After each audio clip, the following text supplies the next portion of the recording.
It's time to check your money with America's Money Maven, Vicki Brackens. Vicki Brackens is the president of Brackens Financial Solutions Network, LLC, and a registered representative of LPL Financial, member SIPC. Where's Vicki? That's not Vicki. Vicki, we have a special guest in the building. It's our friendly neighborhood advisor, Michael Jennings. Hey, Michael, how you doing?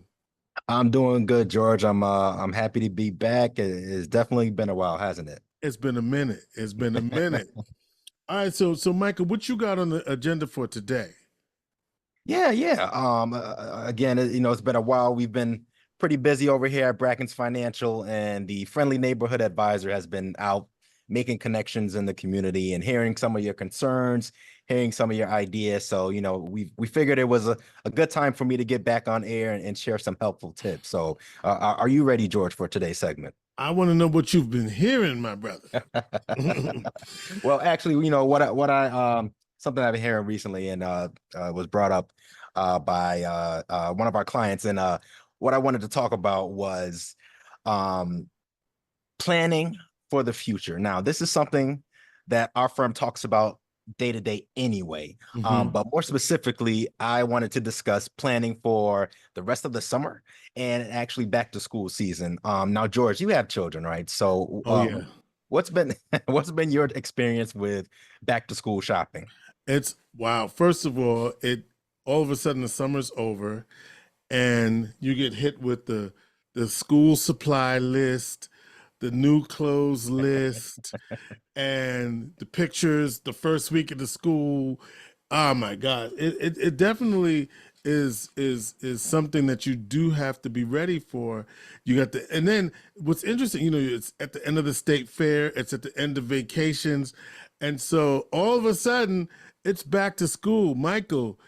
And if you're not careful, you find yourself in like, what the heck is going on? So it can Exactly. be quite expensive if you don't plan for it. Exactly. It's so, like you just said, so much that goes into it, and you actually beat me to the punch here. And Oh, just a disclaimer. I know some of you out there are listening or you're watching on YouTube, and you're like, It's the beginning of July. Why is this guy talking about back to school planning, right?" But I'm just saying, school just ended, maybe a week and a half ago, and that's true. But the back to school season is one of the most expensive times for parents. mm. And that's actually right behind holiday spending on average. Um, the summer never lasts as long as anyone wants it to.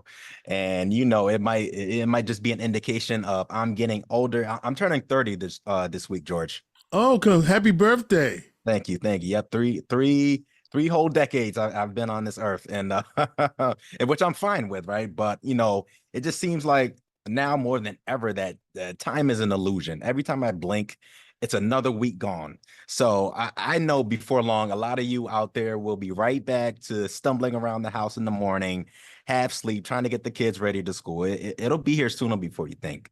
And I also know a lot of you out there, you're on the biweekly pay schedule. So just to put it in perspective, put it in those terms, you have maybe four more paychecks before those school buses start pulling up again. So the Oh, wait a tips minute. that, Say that that again. How many? you got four, maybe five, depending on when your actual payday is. But Oh, that's it. 4 or 5 paychecks before those school buses start pulling up on your block again. mm. So, what are the tips for the summer, right? For the rest of the summer. First things first, and that's understanding what your budget is, understanding your cash flow. Now, I've been an advisor for 5 years now. Vicky, who's not here, she's Wait a been an minute. advisor. Has it been 5 years? It's been 5 years, George, almost, just about. Wow. Just Okay. about, yeah, exactly. You who you telling? And Vicky, she's not here, but she's been around much longer than that, obviously. Right. And I am fully confident in my observation that the average person has little to no idea how much they actually spend. And this is coming from, personal experience. This is coming from what I hear people talking about, and this is coming from our conversations that we actually have with our clients. They have no idea whether it's food, going out on the weekends, dining out, all of the different subscription services. Those things really add up So for the average person, there's usually that one, maybe two expense line items that is just totally out of control. And that's really because they don't take the time to sit down and kind of look at their situation. And that's a problem, right? So your cash flow, which is all of the money, all of the income that you're making coming into your household versus what's going out, right? Um, and what's going out with that, the main thing with that is that it dictates what you can do, right? So if you're spending more than what you're bringing in and you don't realize it, then that's a problem. And usually if that's happening and you're not realizing it, that means you're probably doing something like filling that gap with credit, using your credit cards, Mm-hmm. which is debt. And that's how people, so many people end up in all these, a debt crisis, because they're just like, they're first of all, they're barely keeping their head above water from what they're making versus their expenses. And now they're like, oh, let me use my credit card. I'm gonna swipe that. I'll pay for it later and forget to pay for it later. Then they start adding more stuff in it. Then the interest gets put on and interest compounds. So it's just a problem, right? So my advice, please plan out the rest of your expenses for the summer. I know people like to enjoy summer activities with the traveling and the camps and George, you brought up the state fair. I got it. And listen, I'm not one of those people that I'm not one to keep parents from letting their kids enjoy the summer, but you should also be mindful. If you know you have a big expense coming up, such as back to school spending, if you know your kids are going to need the fresh set of clothes, they're gonna need those new shoes, they're gonna need everything they need to start the year off with. Lab Then fees and things like that. all I'm saying, Pictures on the third day of school. pictures. All I'm saying is, do some planning, start saving a little bit of that off to the side, right? Um, and yes, there's so many things that you can do in this summer, but you have to ask yourself, right? Are these experiences more important than making sure your kids are well prepared for school? Are these experiences more important than setting your kids up for the future? I know a lot of you will agree that it's not. So, you know, take the time, do those fun things, be mindful of what you're spending, but also understand that there's some things that need to get done coming up pretty soon. So that's the first tip.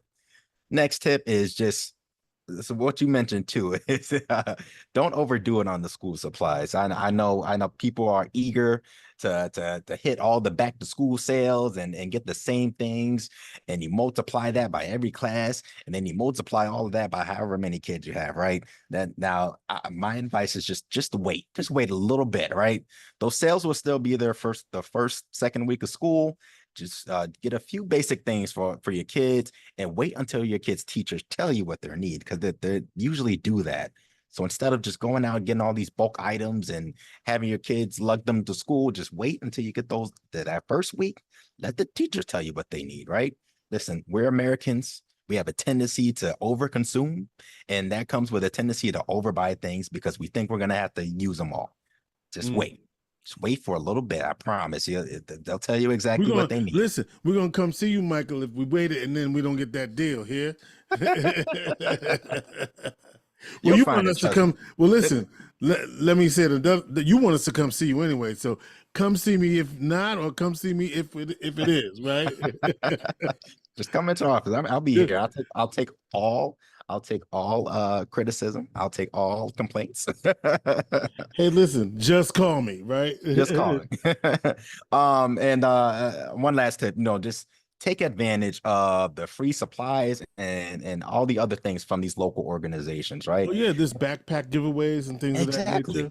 Exactly. Every year at the end of the summer, you can bet there will be plenty of these local organizations that are providing a bunch of free things for the kids, whether it's like you said, the free backpacks, the free school supplies giveaways, the free haircuts. I know there are people out there like Mary Nelson who makes it a point to do these giveaways every year because they understand how important it is to get the kids ready, get the kids excited for school. Growing up, it was I was one of those kids. I was excited for school just because I knew I can go to school, see my friends, learn new stuff, things like that. But there's we do have an issue here in Syracuse as far as the learning environment and kids being where they need to be in school and learning the things they need to do and not having enough resources, not having enough teachers per student, whatever the case may be, is we are behind. We really are. So we have to find ways to get kids excited to not just go to school, but excited to engage, excited to learn. It's Syracuse has been in a bleak state for the last however many decades, probably as many decades that I've been alive now. And now we're in this like renaissance. We have so many businesses coming in, so many new people, so many new opportunities.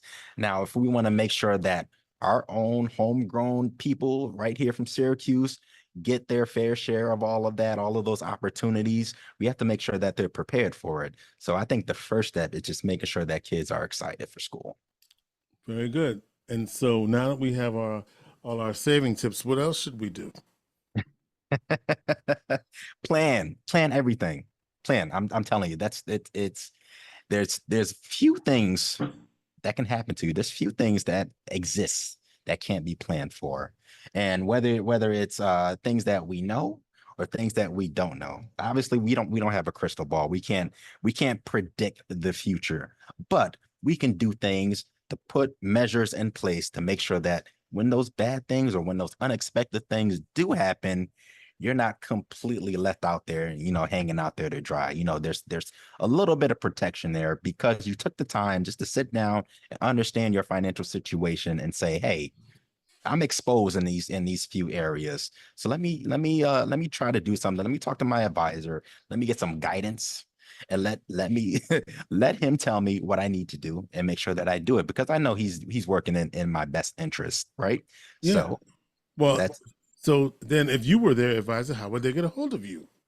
well, that's easy. I actually remember my phone number this time, George. Trust me, it's not the first time I came on, right? So if you have any questions, if you have any questions about the financial planning process, if you want to hear some more tips, if you just want to have a conversation just to see where you really are, where you really stand with your finances, then feel free to give me a call at 315-748-5540. Again, that's 315-748-5540. All right, Michael Jennings, the Friendly Neighborhood Advisor. But we want people to know that Vicki Brackens is the president of Brackens Financial Solutions Network, LLC, and a registered representative of LPL Financial, member SIPC. She's America's money maven, but Michael is your friendly neighborhood advisor. That I am.